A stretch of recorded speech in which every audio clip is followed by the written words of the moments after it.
He was once the man nobody saw, a shadow financier, a hidden force, a name whispered in boardrooms and police stations, yet when he emerged, the revelations were explosive.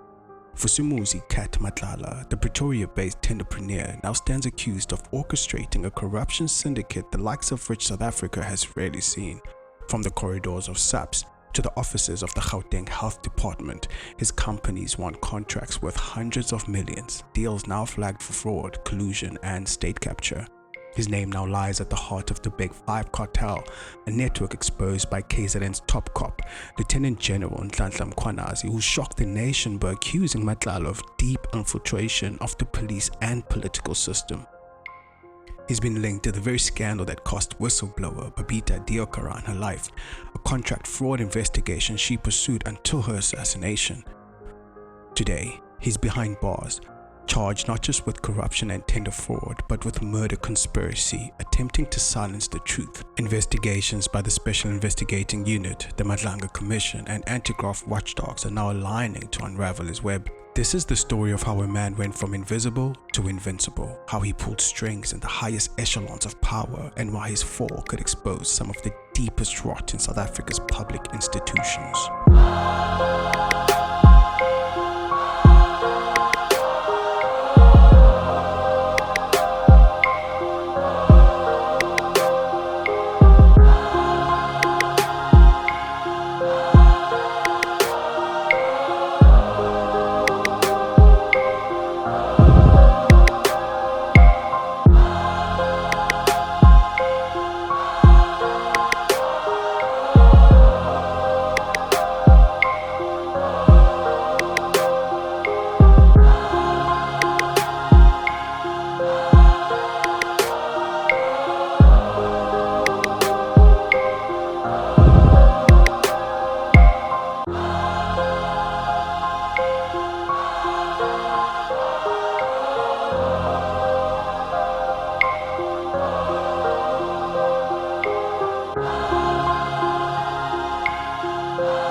Before we dive into this gripping narrative, please take a moment to subscribe to our podcast.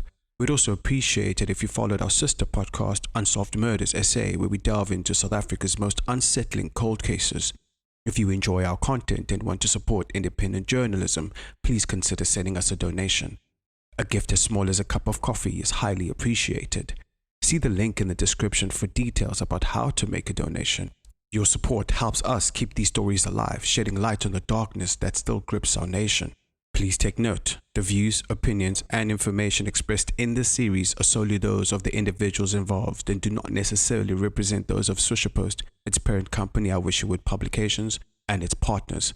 Some of the content featured in this series describes details of extreme violence, therefore, viewers' discretion is strongly advised. For most South Africans, the name Vusimuzi Cat Matlala only began ringing alarm bells in the mid-2020s when his empire of state tenders and underworld connections was exposed by police generals and investigative journalists. But Matlala's rise did not happen overnight. His roots are buried in a long criminal past, one that shaped the tender king he would later become. In the early 2000s, Matlala was already on the radar of law enforcement. He was convicted of theft and fraud, charges that hinted at his appetite for fast money and manipulation of systems. Over the next decade, his reputation grew in the criminal underworld. He earned his nickname Cat in two ways. First, from the Mamelodi slang, Gata for cash in transit heist, and second, because of his near miraculous survival of a 2016 shootout in Sandton. That year, Matlala was arrested after police found him with a cache of R5 rifles, police radios, SAPS bulletproof vests, and cell phone jamming devices, all the tools of an organized cash-in-transit gang. In the bloody gun battle that erupted during the bust, one of Matlala's accomplices died, but he escaped with only a wound. To those around him, he became the cat with 9 lives. Even before his tenderpreneurship years, Matlala was never far from notorious company. His name surfaced alongside underworld figures linked to Czech mobster Radovan Kreshka, a sign of how he comfortably navigated Johannesburg's violent criminal networks. Yet what set him apart was not just his proximity to the underworld, but his ability to pivot from crime to contracts, to trade in guns one day and boardroom deals the next. The turning point came in 2024 when his company, Medicare 24 Tshwane District, won a 360 million rand health services contract with SAPS. On paper, the deal was about providing healthcare to police officers and staff. In reality, it was a feeding trough. Millions flowed into Medicare 24's accounts in a matter of months until Police Commissioner Fani Masemola abruptly cancelled the contract, citing procurement irregularities and corruption red flags. By then, the damage was done. Matlala had established himself as a player in the world of state tenders, a man who could turn a government contract into a personal fortune almost overnight. It was not only SAPS that bore the cost of his rise. The Gauteng Health Department, already scandal-ridden, became another arena where Matlala's companies appeared in forensic audits. Some of the very payments flagged by whistleblower Babita Deokaran, assassinated in 2021 for exposing the Tembisa Hospital tender rot, were linked to networks in which Matlala's fingerprints would later be found. The irony was sharp. The death of a woman who risked everything to shine a light on systemic graft now tied back to the man whose empire epitomized it. As the years rolled on, Matlala's profile became more brazen. He lived lavishly, surrounding himself with symbols of power and wealth, while at the same time keeping one foot in the violent world of assassination plots and underworld rivalries. In the public eye, he was both a businessman and a gangster, a man who blurred the lines between corporate contracts and criminal conspiracies. By the time Lieutenant General Nhlanhla Mkhwanazi publicly named him as part of the Big Five cartel that had infiltrated the highest levels of policing and government, Matlala was no longer just another shady tenderpreneur. He was the embodiment of a system where crime, politics, and procurement collided. From petty theft charges to multi-million rand contracts, from gangland arrests to high-level investigations, the trajectory of Vusimuzi Cat Matlala's life reveals the anatomy of influence. His origins were not in boardrooms or parliament corridors, but in the shadows of crime. Shadows he never truly left, even as billions of rands from the public purse flowed into his orbit. The moment Vusimuzi Cat Matlala shifted from being an underworld whisper to a national headline came with the SAPS Health Services tender of 2024. His company, Medicare 24 Tshwane District, was handed a contract worth 360 million rand to provide healthcare services for 180,000 police officers. On the surface, it looked like a breakthrough deal for an obscure firm, but beneath, the award was riddled with irregularities, bid documents tampered with, directors rotated in and out, evaluation scorecards mysteriously missing. Despite a preliminary audit recommending cancellation, SAPS continued paying Matlala's firm. Within months, 50 million rand had already landed in his accounts. Even after internal warnings of fronting, collusion and fraud, top brass still authorized additional payments. It took Police Commissioner Fani Masemola 103 days to act, by which point the scandal had metastasized into something larger than procurement failure. The fallout was seismic. When KwaZulu-Natal Police Commissioner Lieutenant General Nhlanhla Mkhwanazi called a press conference in 2025, flanked by the Special Task Force in full camouflage, he accused his own leadership of being captured by underworld interests. At the center of his broadside was Matlala. He alleged that Matlala had paid bribes to the then Police Minister Senzo Mchunu to protect his SAPS contract and smother criminal probes. WhatsApp exchanges showed Matlala's allies plotting with Deputy Commissioner Shadrack Sibiya and political intermediaries, with proof of payment messages confirming transfers of over 100,000 rand from Medicare 24's account. In return, task teams probing political killings, teams that also had Matlala in their sights, were disbanded. This was the point at which Cat ceased to be a name muttered in criminal dockets and became a symbol of state capture inside SAPS. The irony was brutal. A company established months before the tender now had the power to bend police structures, redirect investigations, and enlist ministers in its survival.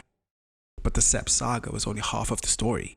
While police contracts revealed Matlala's influence in the security sector, his fingerprints were already embedded in the healthcare corruption scandal that claimed the life of whistleblower Babita Deokaran.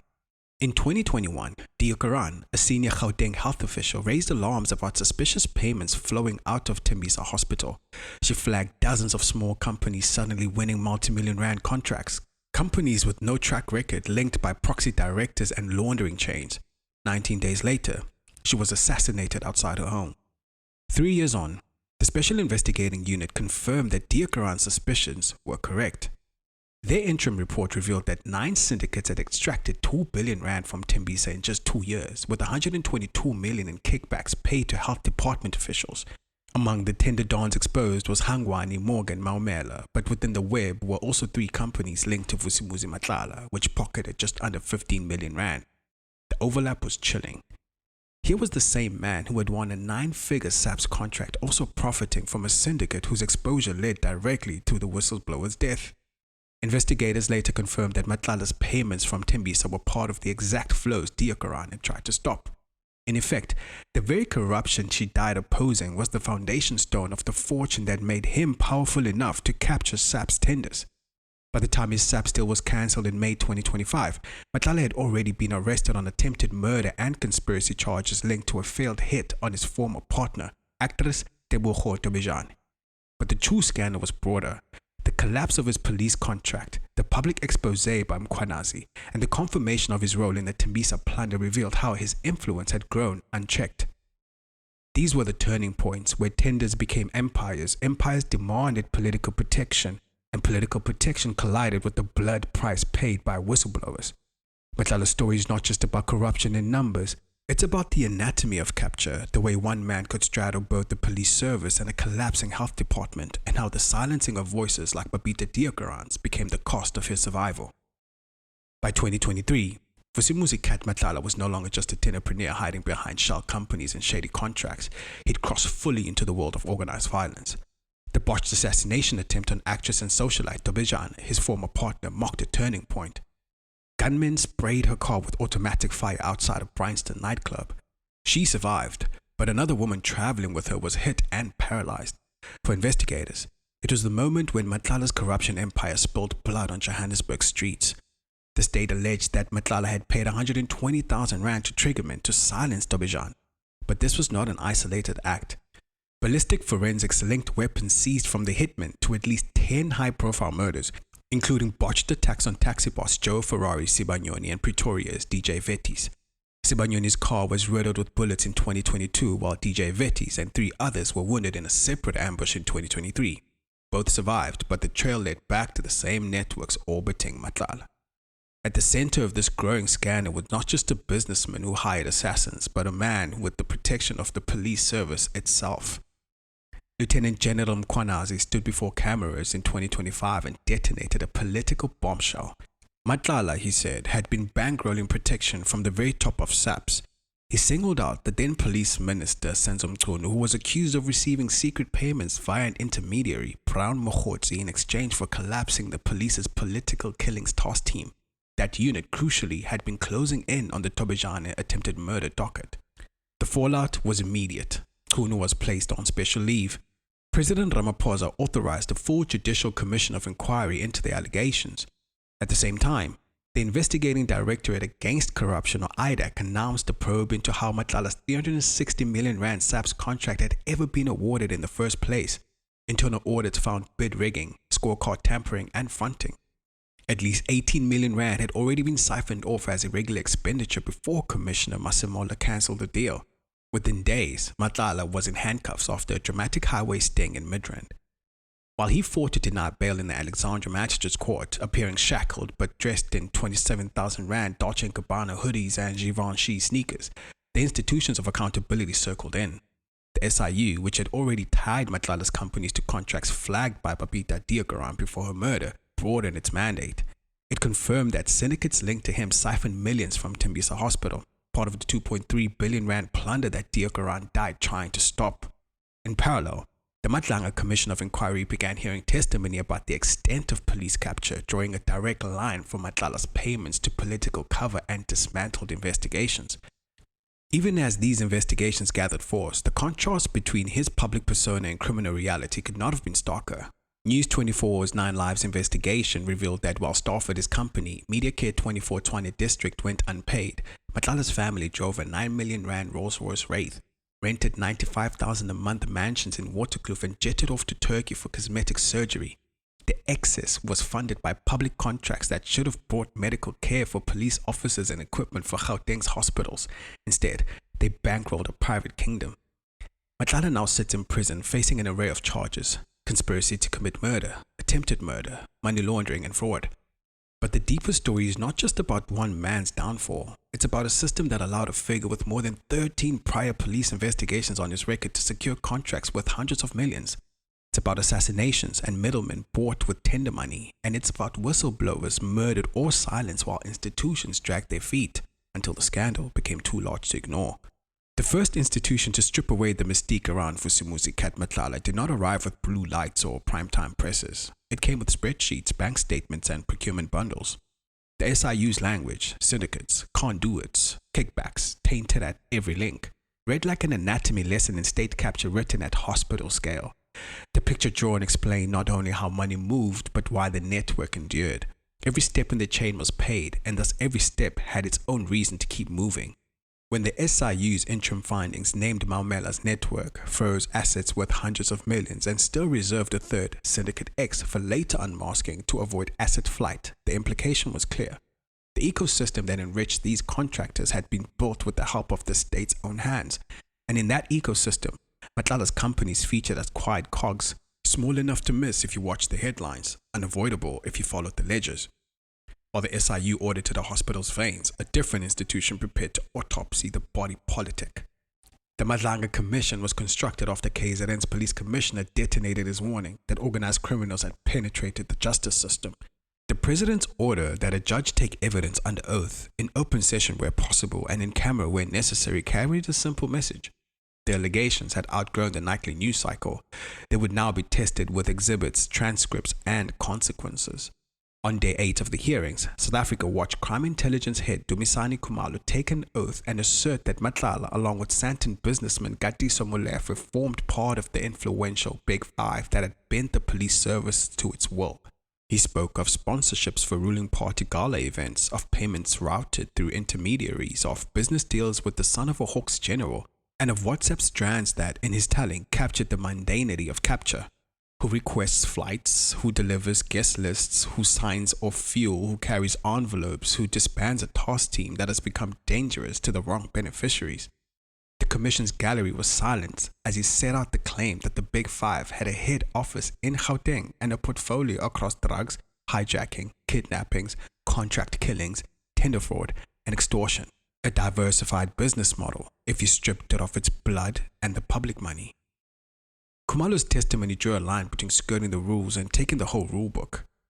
He said messages and proof of payment slips pointed to how a political go-between, Brown Mokhotsi, was positioned as a fixer inside the ministry, a man who could deliver the dissolution of a task team and, when needed, the flow of police payments to a company that should have never had a contract.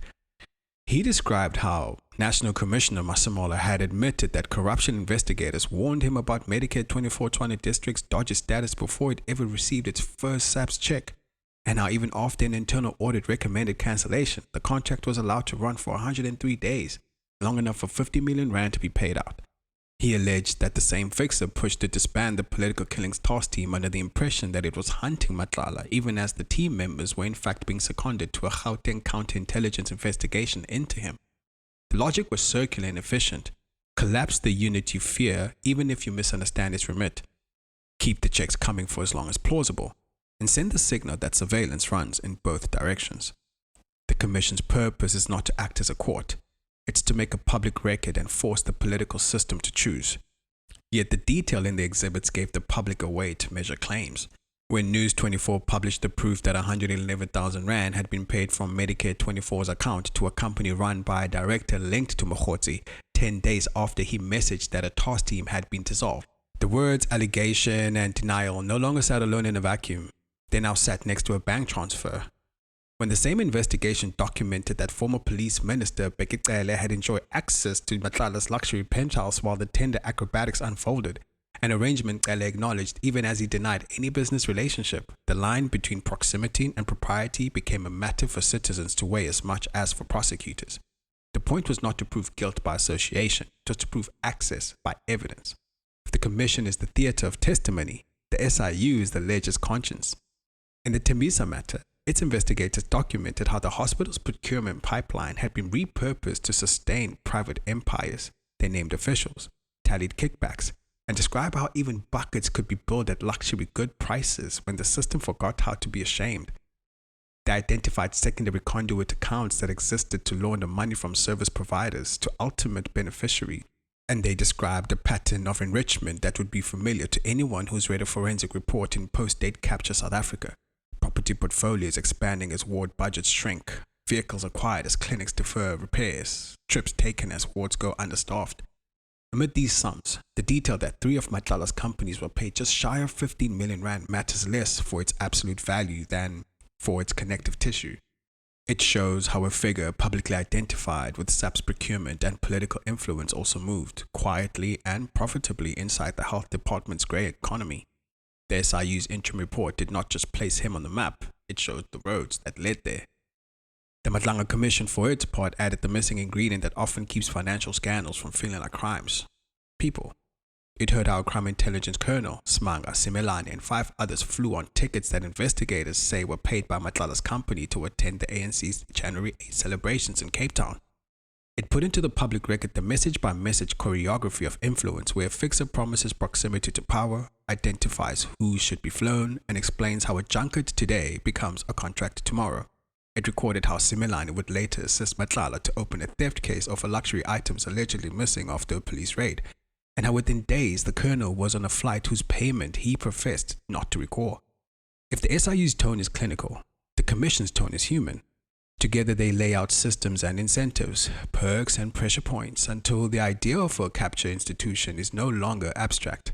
It looks like a calendar and a boarding pass. The shape of the endgame is usually visible in the shape of the lost moves. In the weeks leading up to and including Crime Intelligence's testimony at the Matlala Commission, the public received 3 kinds of signals. The first was institutional. The president endorsed the inquiry scope as a matter of grave national security and urged restraint among those trading accusations from the police podiums, signaling that whatever political discomfort lay ahead, the record-making would proceed. The second was evidentiary. Journalists published bank confirmations, itinerary lists, access arrangements, and audit excerpts that anchored allegations in documents and not rumors. The third was procedural. Cancellation letters, disciplinary referrals, asset restraint orders, and docket transfers that shows how a scandal becomes a case.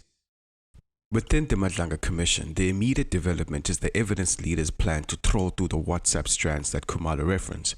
He previewed 5 clusters of messages, each designed to show a different facet of the web: contact with the KZN Hawks head and his son, arrangements with an active Metropolitan Police chief, coordination with an academic and a businessman, and the exchanges with Mokgotsi that linked payments to political events and ultimately to decisions inside SAPS itself.